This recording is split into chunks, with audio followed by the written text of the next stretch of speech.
Good morning. Good morning. We hope people could take their seats and we could start a great discussion.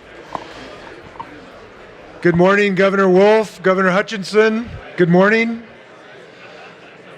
Governor Cooper, Governor Walker, thanks for your joining us. Thank you very much. Governor Scott. And we want to thank members of the audience if they can take their seats and we can start a really important discussion about pathways to prosperity. Governor Malloy, good to see you this morning. Thanks for being here.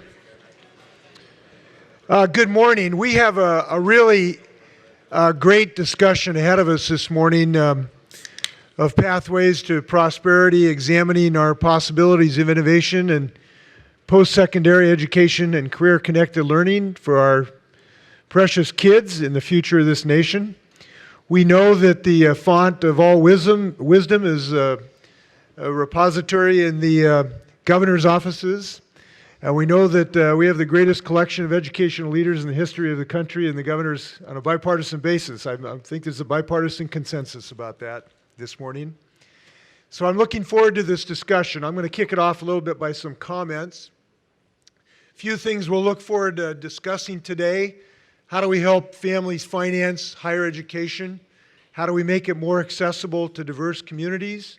How do we expand opportunities for career-connected learning?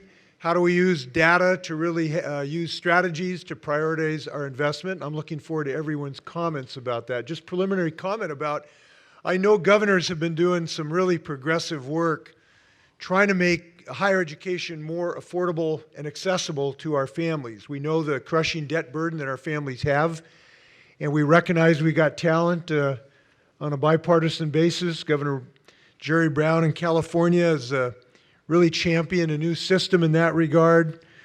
Governor Bevin in Kentucky is overseeing a $100 million bond issue to scale up workforce development, which is really exciting. We've got governors across the state. Governor Brown, my neighbor in Oregon, and others have made the first couple of years free. So congratulations to all the governors who are fighting on this front. And we know there's innovation on this front that's available too. If I can just talk about a couple things been successful in my state. A program we called the Opportunity Scholarship, which allows students, if they make a commitment to a STEM career, to finance their college education. It has been very helpful for diverse communities who previously have had low graduation rates, and it's raised their graduation rates all the way through four-year programs up above the 90% level. And it's happened because we've had a private and public partnership in helping to finance this. We've got a fellow named Gary Rubens, who's a very successful business person in our state, who's honchoed this. And this thing has been a spectacular success by having a few dollars from the public and the privates that have raised these communities that historically have had 50% graduation rates just in high school, or 60%, up to 90% plus through a four-year degree program in STEM degrees, these high-demand fields. We have a program called College Bound, which goes to kids, mostly low-income kids and diverse populations. If they'll agree to keep their nose clean and get a good GPA, they get a four-year program paid. And we have increased graduation rates by 25% once these kids have a vision for their future to get them through high school. So we know innovation works, and I'm looking forward to other ideas on how to do that.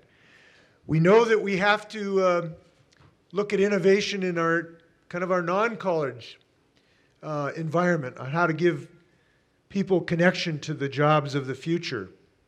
And I don't know what your experience is, but in my experience, there's one thing that I say when I'm talking to any group in the state of Washington, Republican, Democrat, chambers, urban, rural, there's one thing I say that gets universal applause, and that is that we do have to quit telling our kids that if they don't get a four-year degree, they're a failure in life. And everybody kind of gets that transitional need we have in giving our kids educational opportunities. So governors are leading in this way in many, many ways. I'll just share a little experience in Washington. We had the first apprenticeship program of advanced manufacturing where kids are actually in a paid apprenticeship program when they're in high school in Tacoma, Washington. And we had the first group of 12. It was actually the first we've done Governor Hickenlooper has done a good job in Colorado and others on this as well. I'm not the only one. But we had the first rollout of the first 12, and they came to sign up with a company they were going to have an apprenticeship with. And they'd come up and they put their hat on or their company logo and they put the shirt on. And it was exciting as draft day in the NBA. I mean, LeBron James wasn't as exciting as these kids who were signing up for an apprenticeship program. And I think that's a future we got to give all of our kids. 70% of the kids in Switzerland at age 17 and 18 are in paid apprenticeships. As a result, they have almost no unemployment in their young population in Switzerland. We had our first apprenti program. So we had the very first computer scientist coding apprenticeship program.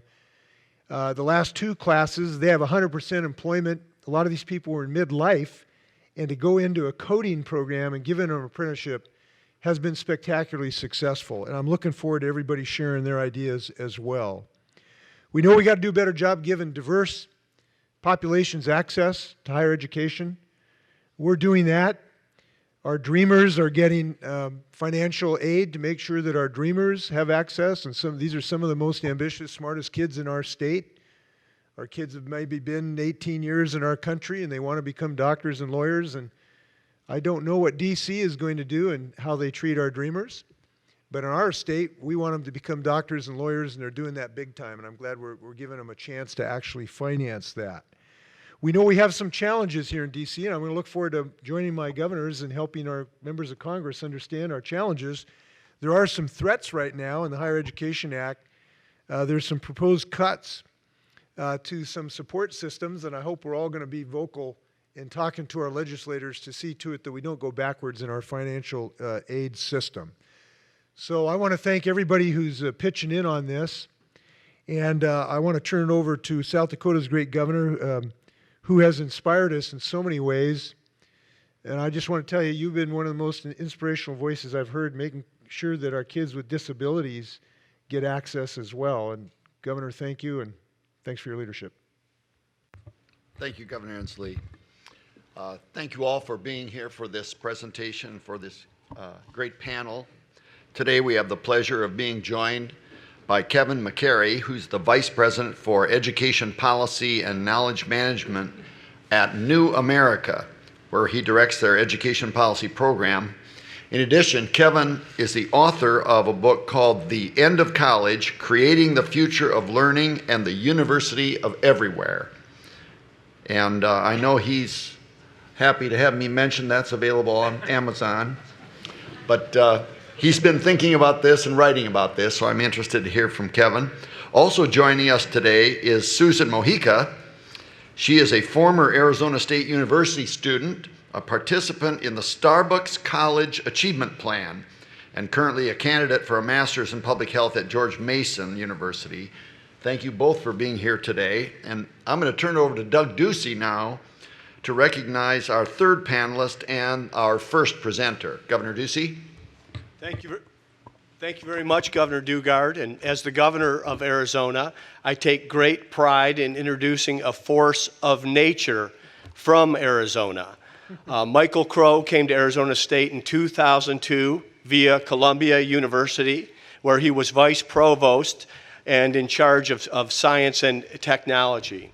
He came to our state with a grand vision to create a new American university.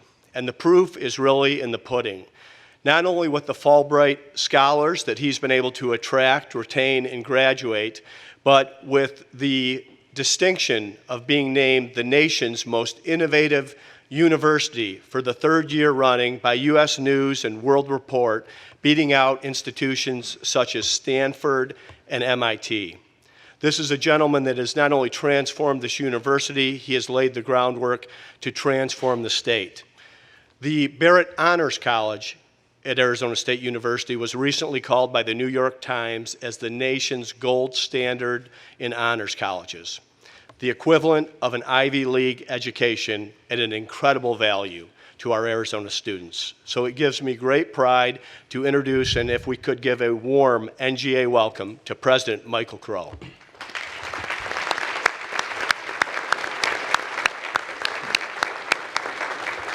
Thank you, Governor Ducey and Governors, it's an honor to have and a privilege to be here to be able to speak with you. I come in hard off the stagecoach from Arizona, the 48th state added to the lower 48, the frontier where new models that can help us to actually shape our future are possible. We have been able to build a new university model, and I mean literally a new university model. We call it the New American University. It could have been called the old idea of what an American public university was supposed to be, one that was connected to everyone, working with everyone, advancing everyone, unbelievably efficient, unbelievably effective, all of those things. It could be what the future would need, which is a university which has a connection also to everyone, connecting at all levels of education and to every citizen that needs something from the university. You all as governors are the arbiters of the future. Your constitutional assignments are unique in our democracy. You have the unique responsibility for advancing and designing those elements of our democracy that are most critically dependent upon education and for overseeing those educational processes in each of the states. So the question to each of you is, can we build a new kind of college or university, community college, local four-year public college, massive public research university? Can we build a system within higher education, public higher education in particular, that can be actually adaptive, actually respond to the changes that are around us rather than something that you've all been told, well, the faculty are really running that place, or we can't get anything done at that place, et cetera, et cetera, et cetera. So here's what we're facing. We're facing, and you all are facing as governors, I think, and I use this word intently, a fundamental economic and social change moment, like nothing that anyone alive today or our parents or our grandparents or our great-grandparents have ever experienced, and that is the rate of technological advance will accelerate infinitely. And through that acceleration, all things that we think about, the way an economy works, the way work is done, the definition of work, the definition of education, the definition of a career, the definition of a job, the definition of labor, the definition of all things will be altered by the fact that we all carry around supercomputers in our pocket, et cetera, et cetera, et cetera. You know all of that. You match that with the growing diversity of the American population. You match that with the unbelievable rise of global economic powers, which is fantastic to the long-term benefit of the population of humanity on this planet. You match all of that together, and then you say, what does it take for us to be successful in the future?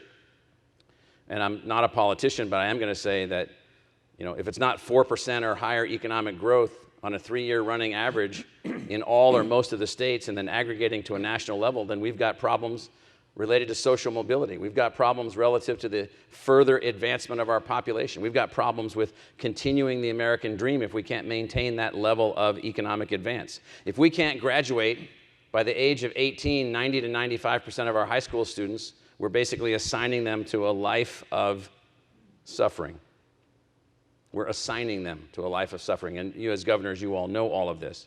If we can't get at least 60% in the foreseeable future to some kind of post-secondary certificate, and I'm using old terms, high school, old term, post-secondary, old term, college, old term. These are fixed boxes of the past. If we can't get 60% to some kind of post-secondary certificate, we're not going to have a workforce capable of being able to adjust quickly enough to the thing that's changing everything, which is ubiquitous, high-speed, forever, forever, forever technological advance. If we can't do that, our ability to accelerate social mobility, our ability for our democracy to work will actually be at some point challenged. Now, unfortunately, each of you and me in the 16 years that I've been at Arizona State, we all inherited a design for public higher education that is rigid, fixed, largely incapable of understanding how to modernize. And I don't mean individual programs or individual initiatives or this group or this center. I mean in aggregate.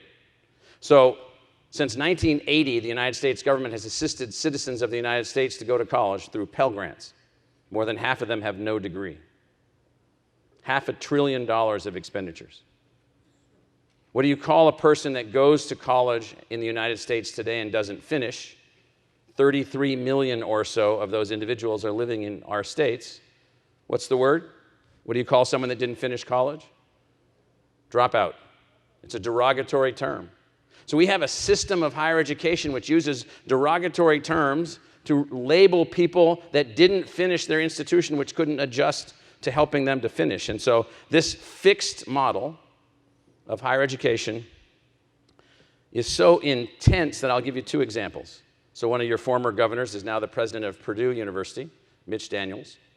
And Mitch Daniels has been unbelievably innovative in driving forward a number of initiatives. And he recently was so bold as to try to acquire an online platform so that he could scale Purdue University's land grant mission to something other than just the few kids that could come there and attend the university in a physical form. Could he take the land grant model and expand it out so that everyone would have an opportunity to engage Purdue, which is a world-class, fantastic, unbelievable institution? Could he do that?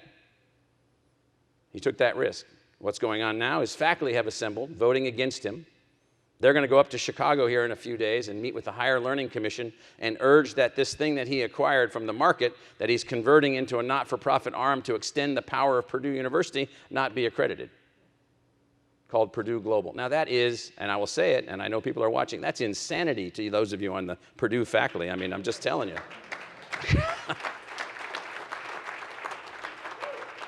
We did a program a few years ago, and you're going to hear from one of our graduates with the Starbucks Corporation.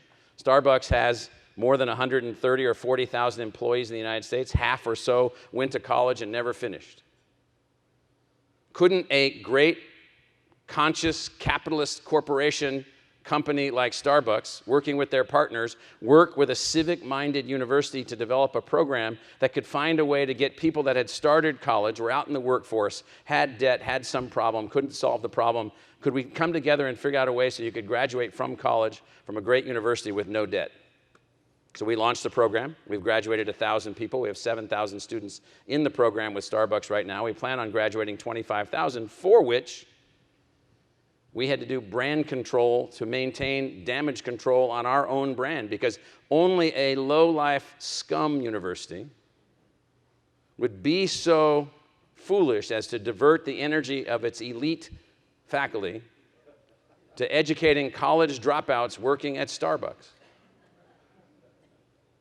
That's how bad it has gotten. So, out on the frontier, here's what we decided to do. I was 12 years at Columbia University as executive vice provost there and a faculty member there, grew up there, got tenure there.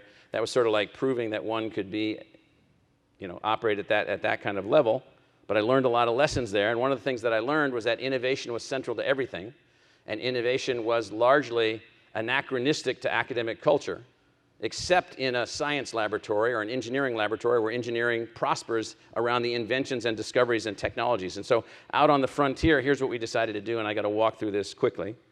We built a new design at all levels. First was purpose. The university does not exist for the faculty. This is serious business. Our university exists first for the students, second for the community and the community we serve, and lastly, the faculty are the means rather than the end of the institution. So to do that, we redefined our entire purpose. We restructured a charter built around what a public university is supposed to be. Our institution will be measured by inclusion versus exclusion and the success of our students. We'll actually measure the success of the university based on who we include and how our students succeed. Second, we'll measure the research power of the university by what did we do to actually benefit the public in a measurable way. And then lastly, and this is well articulated in our charter, which you can find, the university actually will take responsibility for the outcomes of our community: economic, social, educational, health, and well-being. So if K-12 is underperforming, we're partly to blame, and we better look at it as something that we're partly responsible for example. Second, we changed the design of the university. Most of the universities and colleges and community colleges that you all oversee or fund or interact with in one way or another, they're run like public agencies. That's an archaic model which will never deliver to you what you want. They will not be able to become efficient. They will not be able to become effective. They will not be able to largely increase their efficacy, with some exceptions, because the design is wrong. So we went away from the agency model to what we call the enterprise model. And in enterprise, we're actually responsible for finding resources beyond those resources provided to us by the government. Now, all universities do this, and some universities do it more than others, but a fundamental design shift. I'm still on the list of, we set out to design a different kind of university. We changed our clock speed. This watch that my wife gave me many years ago, it actually measures the rotation of the Earth and the speed of the Earth's rotation, not a semester. So each second is not a semester. So in a normal academic watch, it's 5 seconds is 5 semesters. That's 2.5 years. That doesn't work. The clock speed of a modern adaptive public university must be at the speed of the economy, the speed of change, the speed of what it takes to be competitive. Technology. We embraced technology like no tomorrow. Here's what Baumol's law says about organizations that do not embrace technology. All organizations, this is a Nobel Prize winning economist, if you don't embrace technology, your price will rise infinitely. Period. Healthcare suffers from this. Academia suffers from this. So we embrace technology in every possible way. And I do have a punchline that I'm working toward. We have 175 technology partners integrated into our institution on campus, allowing us to project off of campus, allowing us to do other things. Scale. All campuses sit in some sort of isolated, interactive arena where they just believe that they have to solve everything themselves. Their scale is what they think of as the learners that come to their campus. And if you don't finish at one of these campuses, you're a dropout, and you're a cast-off. You're cast away. We decided to change the scale of the focus of the institution to social scale. Could we help 10 corporations or big companies like Starbucks to graduate another 100,000 people over a number of years, eliminating college debt as a problem? Could we scale where we could find a way to work with the entire K-12 community? We did. We built a digital platform now engaged with the entire K-12 community. Could we build charter schools to prove certain things and then integrate them in as learning centers and so forth? Could we operate at scale? The answer is yes. Could we combine excellence and access into a single institution? Academic excellence means you actually allow your faculty members to think well of themselves rather than giving them the job of only being a teacher. If you call them only a teacher and you call it a college or a university, they will forever believe themselves to be in a social hierarchy where they are by definition second class. If they are by definition second class, soon they will be unionized and soon they will be organizing against you. That's the way it works. Resources. We acquire our resources not from the Lord and Master, the state government. The state government invests what they can. Our other resources are acquired through partnerships and through engagement in the market and through engagement in the advancing of our ideas and our activities. Access. If the university itself is not accessible to the broadest cross-section of society and it calls itself a public university, then it has not been successful. Our student body is representative of the entire socioeconomic diversity of our state and our region. It took 12 years of changes to be able to get there, and we've been there for 4 years at that level of diversity. Unbelievable changes. And then finally, quality. If it's not quality, don't do it. Close it, shut it, eliminate it, change the leaders, do whatever's necessary if it's not quality. So here's the results. I'll give you 2 examples. Governor Ducey knows that in all states, including Arizona, we're really interested in having more STEM graduates. So just picking that one area, we decided to eliminate all of our engineering departments in 2008, change the basic logic of our engineering school, change the logic such that we could change who would attend the school, who would graduate from the school. Could we get more women, more minorities, more people in engineering overall? We created 5 Grand Challenge engineering schools and an older model called a polytechnic school. We combined those things together. Long story short, 8,000 students in engineering in 2008 with a 68% freshman retention rate. This year we have 21,000 students in engineering, 17,000 on campus, 4,000 online, and a 90% freshman retention rate. The online students have the world's first fully accredited online electrical engineering degree for undergraduates. Robots, everything you can imagine, unbelievable degree format so that the guy sitting on a ship or the woman sitting on a ship off the coast of Korea or Afghanistan while they're working, serving our country can also get an electrical engineering degree, not a basket weaving degree online. And so we're actually trying to produce fantastic opportunities at the university. University outcomes, and this is really the crux of the story. Since 2003, 2002 was the first year that we began implementing the new model. We produced 3 times as many graduates as we produced in 2003. We went from 8,000 to 24,000 graduates just from our institution. 5 times the level of research, more research than is going on outside of medicine at Stanford, at UCLA, at USC, at Harvard, at Princeton, at Carnegie Mellon, a range of schools, a huge metamorphosis of our faculty. We have 10 times the number of learners, that is someone taking at least one course from us online, 10 times. We have a 95% improvement in our four-year graduation rate. 95% improvement using technologies, using innovation, using this, using that. We have a 75% reduction in the cost to the state to produce a single degree. Our faculty is the same size. That is a metamorphic transformation, because out on the frontier, where we are, we don't have a fixed idea of what we're supposed to be. Most universities have become fixed ideas. Fixed. That doesn't work anymore. It worked very well. We have unbelievable achievements, and it doesn't mean everyone has to change. And so our 2025 goals are even more significant. 32,000 graduates, matching the diversity of our society, men, women, ethnicity, socioeconomic class, what have you. No predictability based on family income for graduation. And what's the key drive? New design, new design, new design. Any one of you as governors that are attempting to enhance the productivity of your universities by managing the present design, you will not be successful. With some exceptions, you will not be successful. A new design is required, a new model, a new way of looking at things, particularly to operate at scale. So you all know definitively that for a 10-year-old child today, born in 2008, for that child, 60% of the jobs that that child will have access to when they enter the workforce, and I don't mean this lightly, they do not exist. We don't even know what they will be called. All we know is that for them to be able to do those jobs successfully, to advance our country economically and socially and culturally, they will have to be master learners of some type. You can't do that unless you can scale in a way that we've never been able to scale before. So, thank you for the invitation, and a little story from the stagecoach from Arizona. Thank you.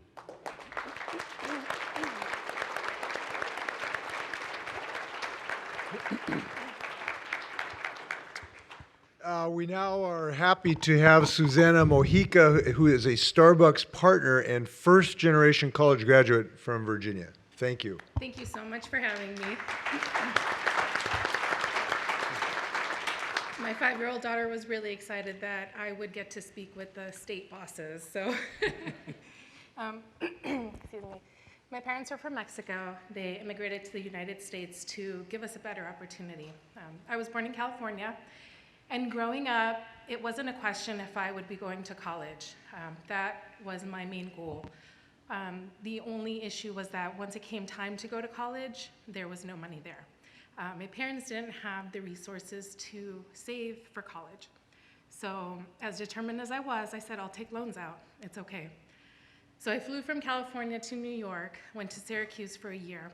And after the first year, I knew that there was no way that I could graduate from there in 4 years and have that large of a loan over my head. How would I live? How would I survive? So I got scared, and I became a dropout. It definitely had a negative connotation, one that kind of stuck with me. At that time, I fell in love and got married to my husband, Edgar, of 17 years now. He's in the Coast Guard, and we started moving around. I didn't know how to bring my education back in with so many deployments.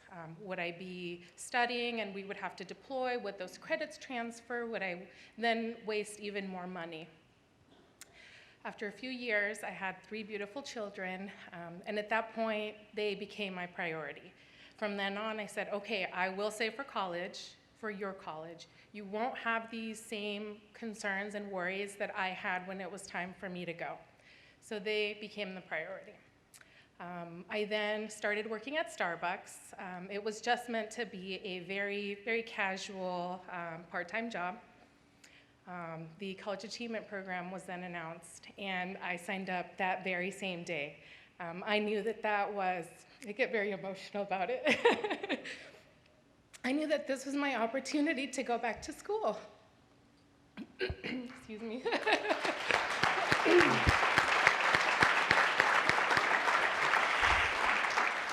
So I started attending the very first session that was offered.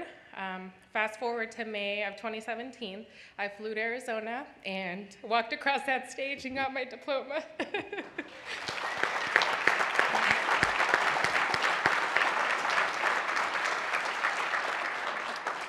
it can be said that it's been my determination, my hard work that has gotten me to the point where I'm at.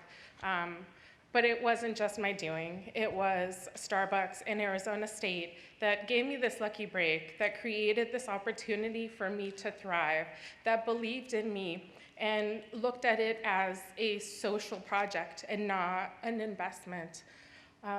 Through this, I have gained so much confidence. I am currently enrolled at George Mason, working towards a Master's of Public Health. I should be graduating next spring, and I was promoted to Assistant Store Manager, so I should be running my own Starbucks here in a few months. Without this program, I wouldn't be here. So I'm incredibly grateful for the partnership that Dr. Crow and that Dr. Schultz came up with. That investment in us resonates at the store level. I have a few partners. We refer to ourselves as partners at Starbucks. I have a few partners at my store that are participating in the program, and it's just created such a different environment in our stores and in the confidence of our fellow partners. Thank you so much for letting me share my story with you. That's good.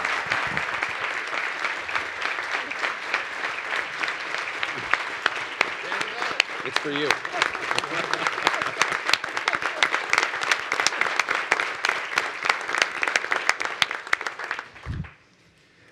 Thank you, Susanna. It is our profound hope that when you're done with your degree that you'll apply for a job with your great new governor in Virginia, too. I think that we're going to give him your resume if that's okay. We now have Kevin Carey, Vice President of Education Policy and Knowledge Management at New America. Thank you, Kevin. Thank you, Governor. Thanks so much to all of you. Thanks so much to all of you for letting me come to talk today. I'll be brief so we can get to the discussion. I'm going to talk a little bit about, from the DC perspective, the Federal Higher Education Act. So this is the big omnibus federal legislation that governs everything from Pell Grants to student loans to sexual harassment policy to work study and everything in between. It's a good time to be talking about the Higher Education Act. Congress basically only does this about once every 10 years. It's been 10 years since the last time, and the last time was 10 years before that. So a lot is at stake, both from a financial standpoint and from a regulatory standpoint. I'm going to talk about a couple of things. One is information and data, and the other is new models to help students get better jobs. As we all know, the states are the foundation of the American higher education system. You establish these universities, you pay for them, then the federal government comes in after you're done, provides Pell Grants and loans so low-income students can go to college, particularly at the undergraduate level. And at the graduate level, a lot of the research funding comes from the federal level, and a lot of the loan money that pays for grad school is federal loan money as well. So both the states and the federal government have a common interest, and that's information. What are we getting as taxpayers and governments for all that money? Are students graduating?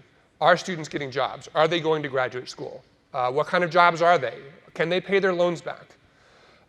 This is actually surprisingly hard information to come by sometimes. And the reason is we have a national market for higher education and a national market for labor.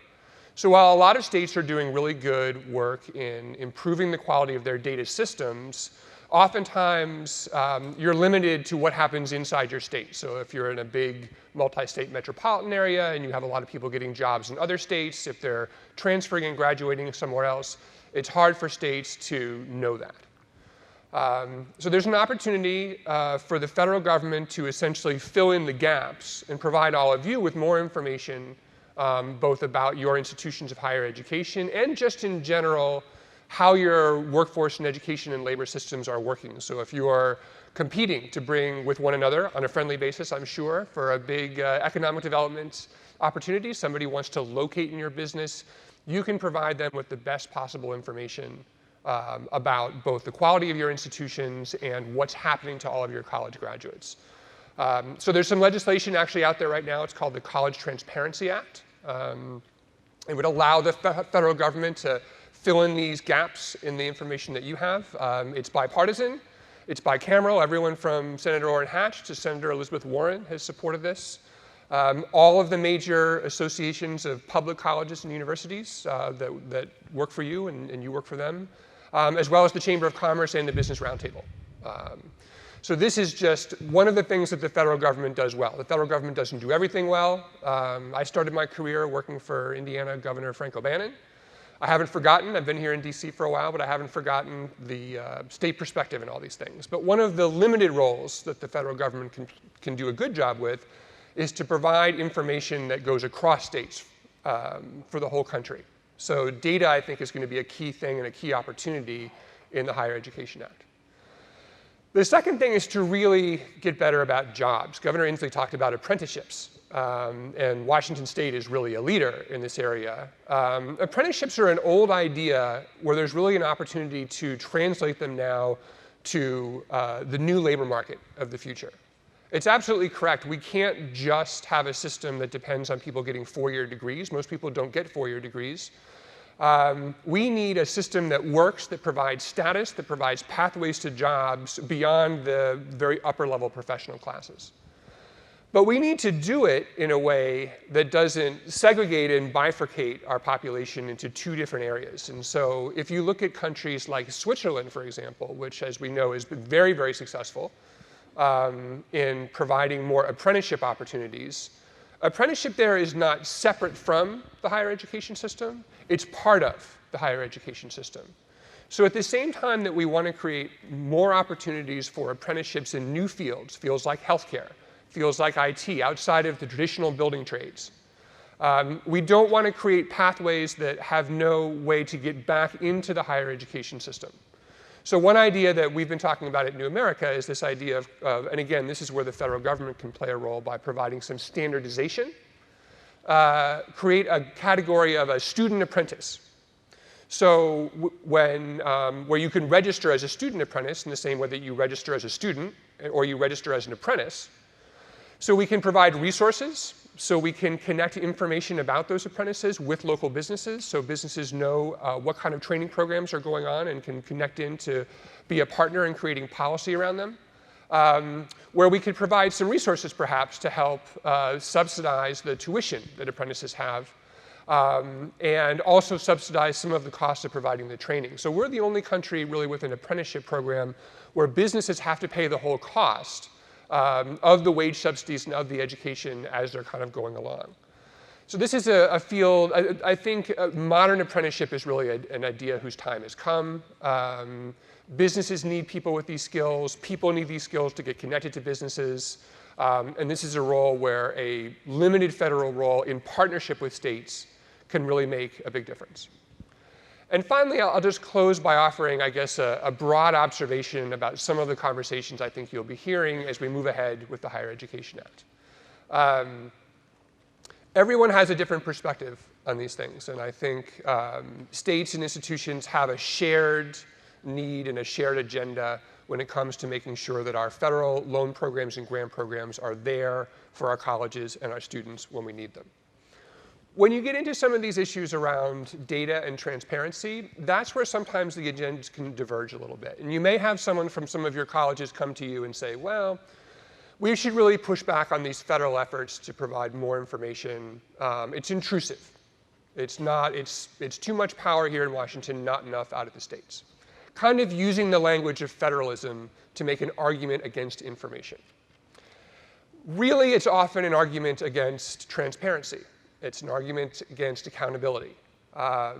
Great universities like Arizona State are 100% on board with more information because they know that when you're transparent about how you're doing, outcomes like the great speech we just heard just now, innovation, new programs, new people and ideas, places like Arizona State look great the more information you put out there. But not all colleges are like Arizona State. Not all universities are as good as Arizona State. Some of them, we need to provide consumers with more information so they'll make good choices, and we need to provide all of you with more information so you can focus on quality, have the right leaders, move people in the right directions, and govern the way that you need to govern your institutions. So we have a great opportunity with the Higher Education Act and to really move the American higher education system ahead so we have both the innovation, the quality, and the access that all of our students and families need. thanks again for the opportunity to speak, and I look forward to the conversation.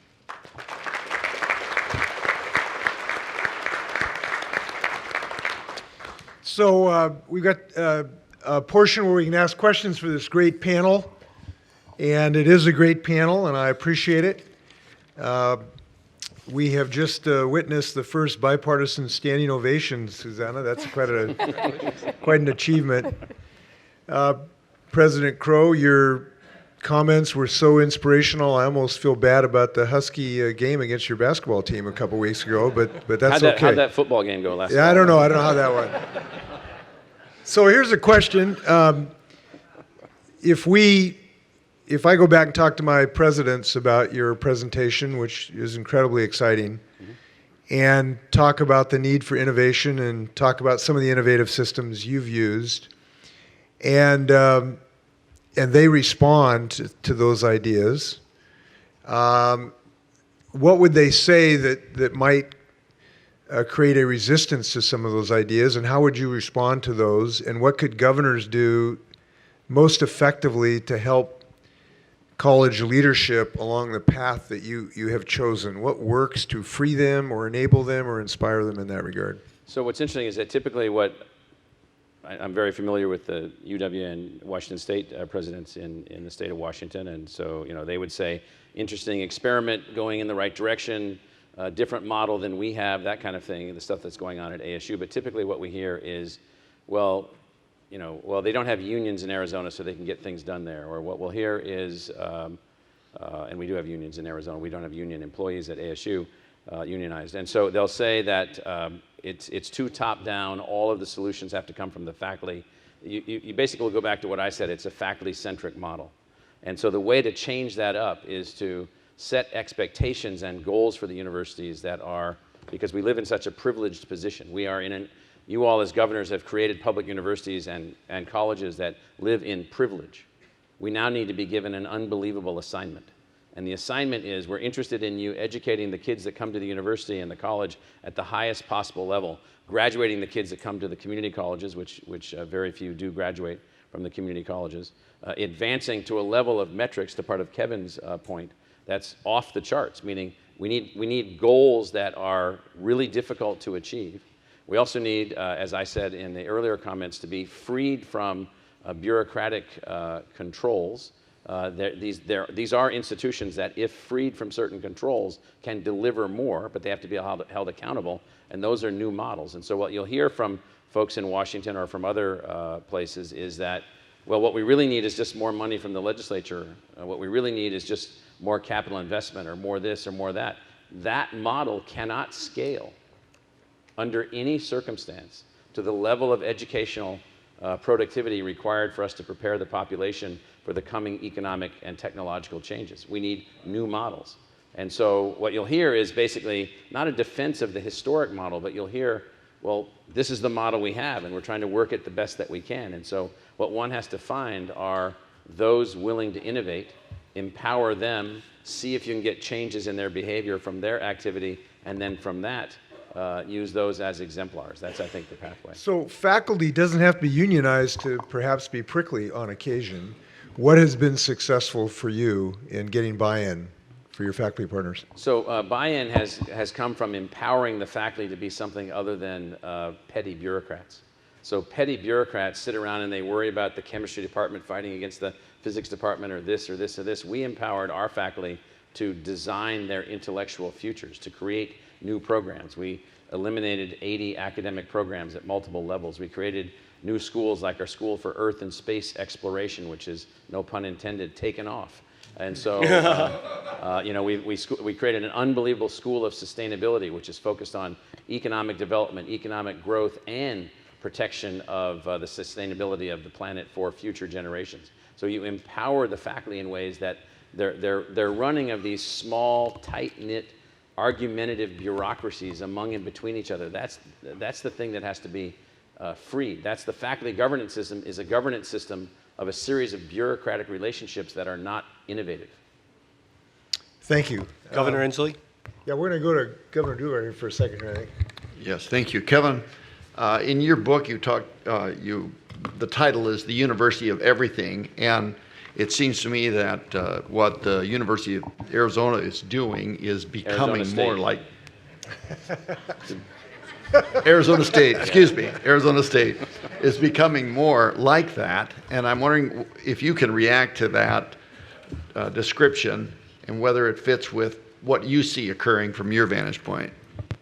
Arizona State definitely is a leader in this field. I mean, it's been, I think those of us who went to college a while ago now maybe don't have a sense of how quickly things are changing and how normal the intensive use of technology is for both current college students and certainly future college generations of students.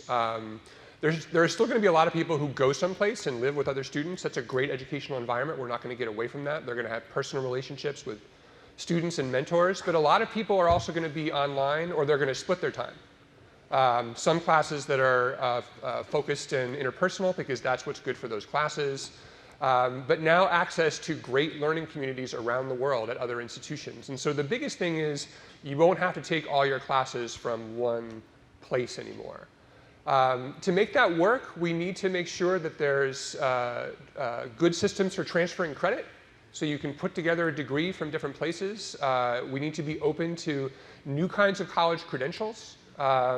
We need to modernize our financial aid system so people can use their student loans or their grants for degrees that actually fit the modern labor market. But at the same time, we've got to make sure that we have a strong element of quality control and consumer protection in there. Because if we just kind of open up the floodgates and we don't look after things, there's a real opportunity for exploitation. And we've seen some of the worst of that over the last 10 years. So it's really innovation, financial access, and quality as kind of a triangle, and looking at all three of those things at the same time. I would just add to that, Governor, that we've grown from 45,000 on-campus students to roughly 75,000 on-campus students. Enhance their four-year graduation rates, their productivity, their outcomes, their quality, everything. We could not have done that without an unbelievably innovative faculty and without technology as our friend. Once we built that technology platform for that way that we're teaching at scale within the university itself, we then realized that we could then reach out to others. So we have 30,000 students online in 150 online degree programs, and then one step removed from that, we have 400,000 other students who are signed up for at least one class and are interacting with us in another way. That then has led us to the point after we built a digital high school that we just released this year in its first semester. We now realize that we have this little thing, to Kevin's point.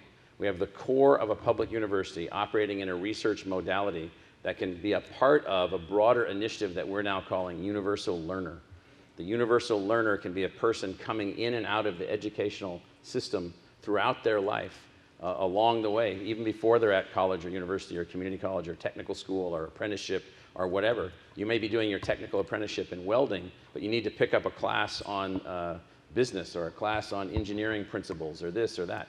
We now realize that we can do that and not change one whit the quality of the education for the student privileged enough to come and live with us, to go to school in an immersive environment. Change it not one whit. In fact, our goal by the time we're done is that all or nearly all of those students who come to the university with us won't be paying any tuition because they'll be a part of the work environment helping us to deliver this universal learner outcome to a broader population. Now, one university or college can't do that, but hundreds could, if done in the right way, could affect the outcome of the entire country in a significant way. I think I saw Governor Martinez. Yes. Can you please explain to me what should the measure, how do we measure student outcomes? How should we be doing that? And should the institution be held accountable for those outcomes? And if so, what should be the consequences if the outcomes are not favorable for that institution? Well, those are important questions with relatively easy answers. The answer is we should measure everything. We should measure taking our graduates, how well are they doing? Are they employed? What are they making? What about their life outcomes, their employability, their impact back? All those things are measurable. You also have to measure what did they actually learn.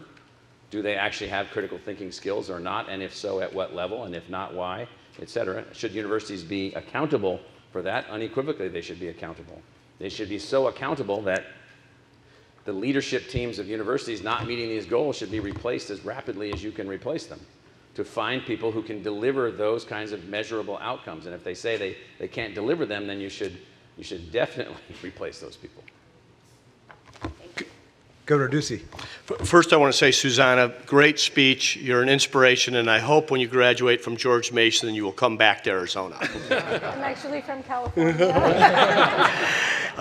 Dr. Crow, I want to just touch on three things and then let you take it from there, but things that I've seen and observed in Arizona that you've created. This idea of access, that a public university should not measure itself by how many applications it receives and then the kids that it excludes and only the ones that it lets in. And then talk about how you have taken the talented kids in Arizona that could leave and go anywhere they want in the country and keep them in state. And then lastly, the concept of embeddedness, of you saying that a university should impact its city and its state in a positive way.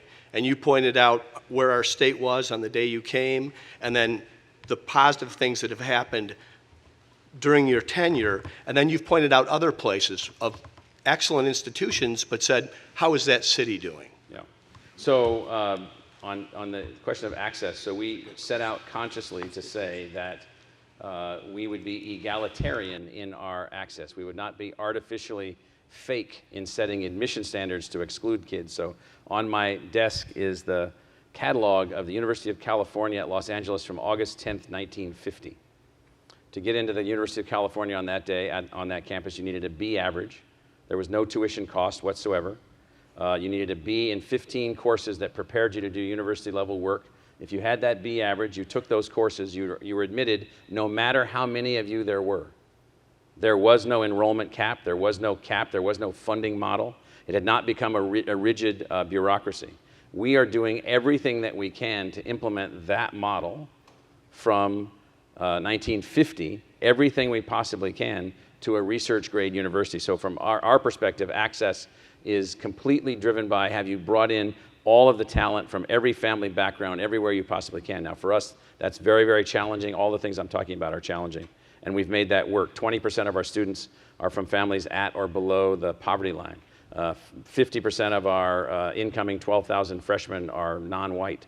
That's higher than the percentage of the state. So we have found ways through socioeconomic commitment and by not measuring ourselves based on how many kids we didn't admit. You all know the joke about Stanford, which 2 years ago was called the most successful university in the country because they admitted only 5% of their applicants. Well, the next year, the New York Times wrote a parody that said they had become the greatest university that ever lived because they admitted no one. And their donations were through the roof. And with their new donations, they were going to advance a new center for social justice. And so from a talent perspective, you have to make certain in all of our states. I came from Columbia University, and a lot of my colleagues at Columbia and other places, they think somehow that every smart kid in the country is at Columbia or Stanford or Harvard or Princeton. No, most of the kids there are really smart, if not gifted. But the millions of people out there that are just as capable aren't at those schools.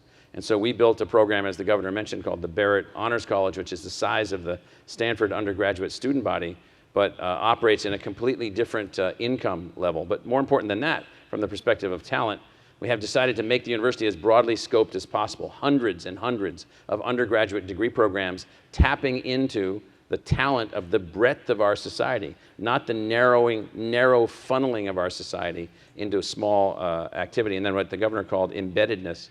This means we're involved in literally everything possible. The improvement of neighborhoods, 40,000 students working as volunteers, working in every business attraction, business retention case that you can possibly imagine, down at the level of company by company by company by company. How can we be of service? How can we be engaged? How can we build custom things? How can we use our technology to project some asset that we have to some benefit of your social enterprise or your business enterprise? So those are the things that we've been working on. Governor Daugaard. Thank you. President, one concern I've had in observing some of the way our higher education system has evolved is the tendency to continue to graduate students in programs and having degrees that industry no longer has need of, or there's an oversupply and there's no demand, and yet we don't have enough, it seems to me, in some of these areas where less education is required in terms of seats and times in seats, and yet the demand is there. And I know part of that is our failure to help young people understand the paths that lead to good job opportunities and the paths that maybe don't. And I'm wondering if you could comment on that.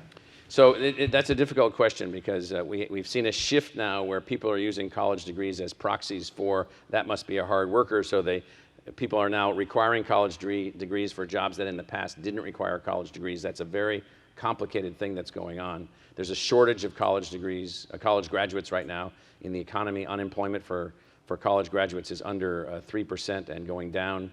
Unemployment for high school dropouts is always bad.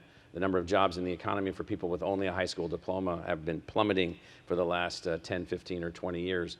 And so what we need to do is we need a lot of new labels for things. We have too few labels. We call everything the same. It's a diploma, it's this, it's that. We're not producing enough differentiation in our product. Now, I'm not a believer that degree A is necessarily better than degree B. So a teacher from our institution has a 7% rate of return on their investment to get their teaching degree over their lifetime. That's better than the stock market return. An engineer has better than a 20% rate of return over their lifetime, but the teacher is just as important as the engineer, even though the economy doesn't compensate them in the same way. And so I'm not judging which degrees are better than others. All degrees should be high quality. All universities and all colleges should be held accountable for the quality of their degrees and the success of their students. Going back to our charter, which you can find online, our charter says we will be held accountable for the success of our students. We will be held accountable for the success of our communities.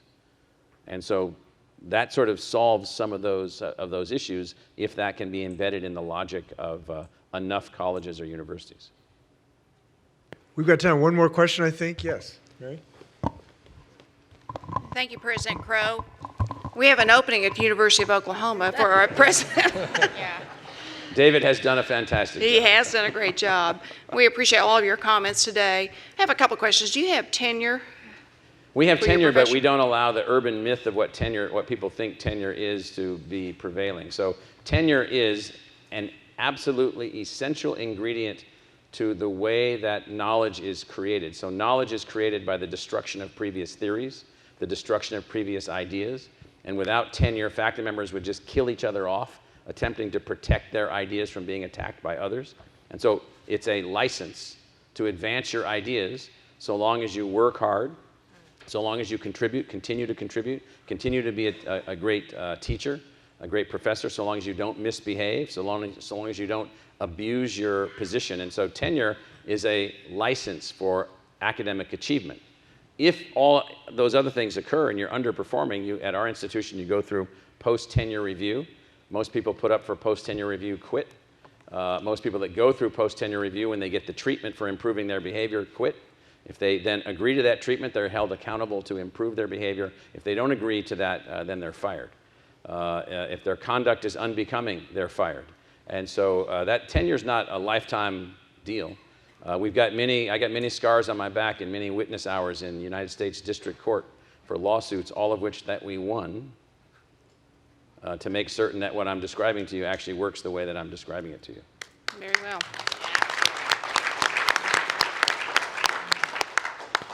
Let's have a round of applause for all our panelists. This has really been a great work today. Thank you. This committee, we need to be very active in the next several weeks while the reauthorization is going through. I hope you will all share your ideas, criticisms, and comments with us. Stephen Parker is the person sort of the central conduit. We will collect ideas, and Governor Daugaard and I will make sure that the Congress follows the best leaders, which are governors, on a bipartisan basis. Good luck to us all. We're adjourned.